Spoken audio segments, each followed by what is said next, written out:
volta. Hoje é sexta-feira, a gente está falando aqui com o Dr. Douglas Brito, psicanalista, sobre transtorno sexual. O que é isso, Sol? Será que eu tenho uma palavra feia, né?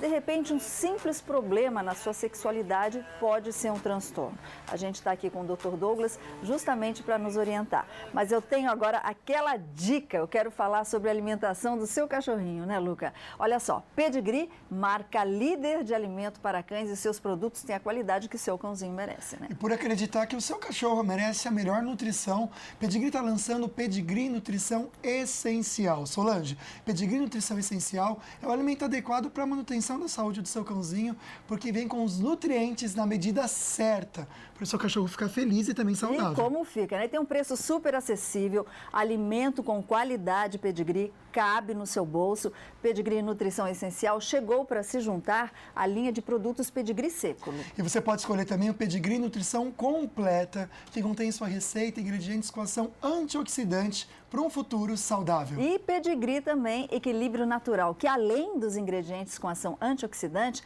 é feito com grãos integrais, aqueles pedaços macios, deliciosos, sabor carne. E agora então você pode optar por Pedigree Nutrição Essencial, confira na loja, compare, porque você sabe, né? Todo cachorro merece Pedigree. E aqui também eles merecem muitas dicas para a gente cuidar muito bem dos nossos amigos. E hoje, toda sexta-feira, a gente confere aqui dicas para eles, então, com o nosso amigo Dr. Marcos Massal. Sabe se aquele cachorro barulhento que não para de latir? O que você pode fazer, meu amigo bicho?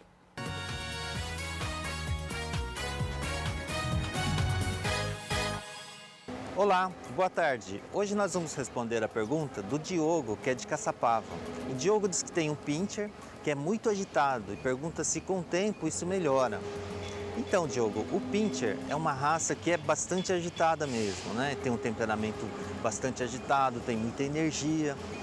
Se for um filhote, com o tempo ele melhora, ele fica mais sério, acaba melhorando um pouquinho o comportamento. Só que ele sempre vai ser meio agitado. Se for um adulto, ele tende a manter esse temperamento, né? Porque ele é uma raça que é bastante territorialista, ele vai querer defender, ele é meio agressivo até, né? Um cachorro que é até bom para guarda, porque é bom para alarme, qualquer barulhinho ele começa a latir, ele começa a dar o aviso que tem alguma coisa acontecendo. Então o pincher, ele por natureza é uma raça que é bastante agitada mesmo, né? Se for um filhote, ele com o tempo vai melhorar um pouquinho, mas sempre tem que entender que é uma raça que sempre vai ter muita energia e tem que se adaptar a isso. Essa foi a pergunta do Diogo, de Caçapava. Até a próxima.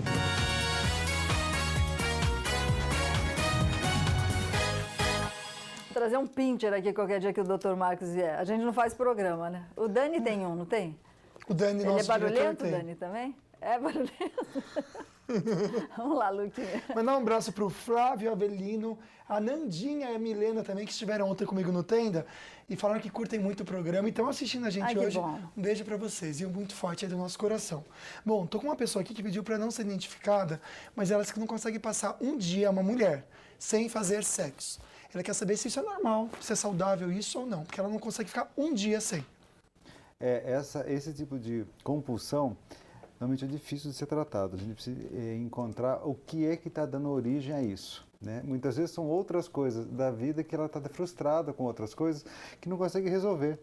E aí acaba desencadeando no sexo. Parece que o sexo é fácil, o sexo é um prazer tão grande para ela, porque não é para todo mundo o prazer também. É um prazer tão grande que ela se vicia nisso como uma droga, como uma dependência de álcool. É o mesmo processo.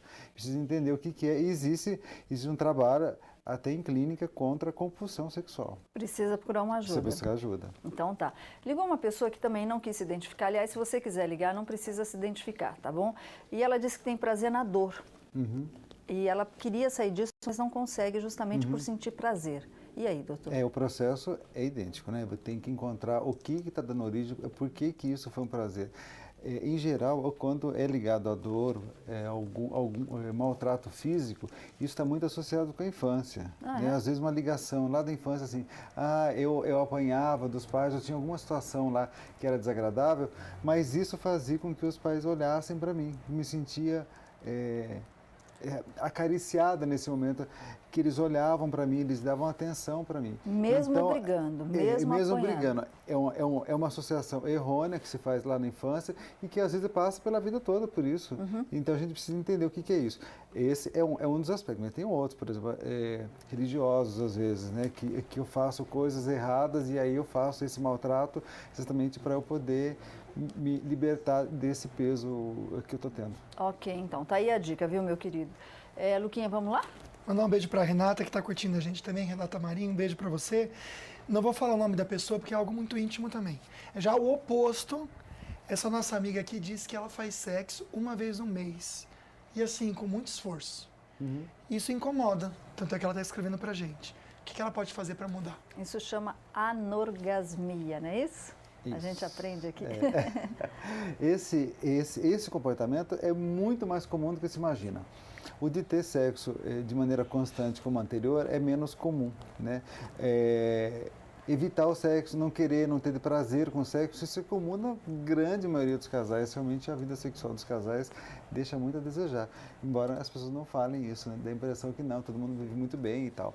Não é isso que acontece. Agora, o que leva a isso? Às vezes o próprio cansaço físico do dia a dia, às vezes o cansaço, o desgaste da relação, ou às vezes ela não está bem emocionalmente por conta disso, não quer. E aí, uma vez ou outra, começa a forçar, começa a fazer. E aí chega uma hora que nem assim não vai mais, a coisa fica muito complicada. Aí começa a inventar dores de cabeça e problemas e tal. E aí já vai embora tudo, o relacionamento. Aí acabou o não só relacionamento. sexo. Temos uma pessoa na linha, a gente não vai identificar. Alô, boa tarde. Boa tarde, eu queria fazer uma pergunta para o médico, porque minha esposa ela acabou de ter neném, uns 2 meses atrás, ela perdeu, assim, como eu posso dizer, a força de fazer sexo, entendeu? Eu queria saber o que podia ser, o que deveria fazer para ela voltar, assim, ativa, assim, entendeu? Entendi. Meu querido, era o primeiro filho? Não. Não, ok, então, doutor. Essa questão do pós-parto é muito interessante, porque às vezes a mulher tem depressão do pós-parto, que também tem níveis isso. Algumas com nível mais acentuado, outras mais leve e tal. Isso é um dos fatores que mais corrompe nesse momento o desejo. Agora ela perdeu, né? Foi uma gravidez então só isso, né? É o suficiente. Agora quando pede, a situação é muito mais grave. Para a mulher é muito mais grave. Às vezes ela fica com medo, ela faz uma associação inconsciente entre ter sexo e ter filho, e perder filho, então eu não faço sexo. É uma lógica. E como assim. é que ele pode ajudar? Então, primeiro respeitar ela, respeitar esse momento dela, mas ela precisa buscar ajuda, ela precisa conversar com alguém sobre isso, ela precisa entrar numa terapia para entender isso, para ela aceitar esse luto. A partir daí a coisa vai ficando mais tranquila. Porque mas tem que respeitar o tempo dela. Às vezes essa cobrança, né, a gente piora. sentiu até a dor, né, do maridão aí no telefone, a tristeza. Às vezes cobrar e falar, mas você tem, a pessoa não tem força, e aí você cobra, você tem, ela se sente pior ainda, porque ela não tem força. Ela precisa de alguém que ajude a descobrir essa força para ela poder sair dessa, né, Luquinha? Mandar um beijo para a Filomena e vou fazer a pergunta que ela fez aqui, que é interessante. Ela quer saber se existe mesmo pessoas que são assexuadas. Homens ou mulheres que não gostam de sexo, escolhem uma vida de ficarem solteiros, se essas pessoas são felizes sem fazer o sexo. Ou uma doença, um distúrbio isso. Eu conheço gente assim, você também conhece só. Conheço? Não vou falar o nome aqui, mas você conhece. Você conhece? Porque é amigo em comum. Começa a responder. Depois você me conta. Eu conto contigo. Eu preciso saber quem é. Não. Responde que eu falo pra ela. Vai respondendo enquanto isso. Então, existe os assexuados. Existe um grupo grande de assexuados, pessoas que por alguns motivos, eu preciso saber do que se trata, por alguns motivos não têm prazer no sexo, não gostam do sexo. Isso acontece bastante. Muito mais do que a gente imagina, que dá a impressão que somente aqueles religiosos que estão confinados em algum lugar e tal, que por opção entraram num convento e se confinaram, são os próprios. Não são esses. Agora, essas pessoas, de cara com a pessoa que você falou, passada, que choquei. Você não sabia, Não Solange? sabia? Nossa, fiquei mais que beija, fiquei rosada agora. Deixa eu te falar, essas pessoas assexuadas é um transtorno, elas não se apaixonam, ou seja, porque quando a gente está apaixonado por alguém, a gente sente a necessidade do carinho físico também. Quer dizer, eu estou falando por mim, né? essas pessoas, se elas se apaixonam, elas não têm essa necessidade, mas aí o relacionamento não desanda? Então, então aí gera um outro problema, né? Os assexuados têm esse problema, não tem desejo sexual, não tem essa vontade de ter sexo com ninguém. E aí, a partir daí, como é que ela vai entrar no relacionamento? Em um momento ou outro, ela vai ter que se relacionar sexualmente. Ela não vai entrar, então ela já não se permite entrar num relacionamento. Ela não se permite, ela já fecha antes. Isso assim, às vezes com a idade avançada, já que daí já não vai ter mais sexo. Mas aí já não funciona direito. Então, é por isso mesmo, porque daí não tem mais sexo, a coisa é uma outra estrutura de relacionamento, às vezes ela até entra no namoro depois, porque daí tudo bem, é só ficar conversando, mão dada e tal. Passada. Eu tô com uma pergunta interessante aqui que eu vou deixar no ar, Deixa viu? no ar. Quem já tomou remédio para emagrecer e diminuiu esse apetite e afetou, assim, algo que nunca mais muda? Ou tem algum remédio que a pessoa pode tomar para voltar a sentir desejo sexual? Será? A gente vai saber isso no próximo bloco. Fica aí, que eu tô curioso e tem muita pergunta legal também. Fica aí.